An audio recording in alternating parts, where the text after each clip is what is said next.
د جمعې په ورځ باندې چې څوک وختي مسجد ته راځي، رسول الله صلی الله علیه وسلم یو لویه خوشخبری بیان کړې ده.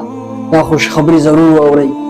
والله چې دا حدیث مو واورید حیران به پاتې شئ چې څومره ثواب رسول الله صلی الله علیه وسلم بیان کړی دی د هغه چا دپاره څوک چې وختي د جمعې په ورځ باندې مانځه ته راځي.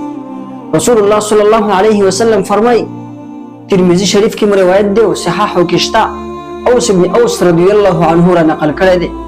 رسول الله صلی الله علیه وسلم فرمایي، من غسل یوم الجمعه واغتسل، و چا چې د جمعې په ورځ باندې ولامبل او وختي مسجد ته لاړلو، ولم يركب او په چې باندې سور نشو بس پیاده لاړلو، او څه لغوه حرکات مو نکړل، کیناستلو د امام خواته او خطبه په غور سره واورېدله.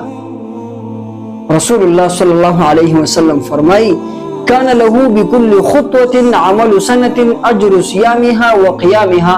الله رب العالمین د انسان لا په یو قدم باندې د یو کال د روزو ثواب ورکړي او د یو کال د تهجد ثواب ورکړي.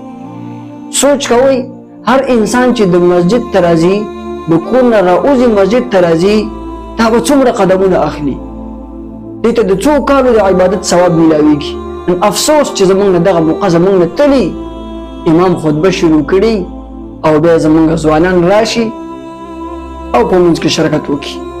دا خبره واورئ، ګوره خطبه اورېدل دا واجب عمل دی.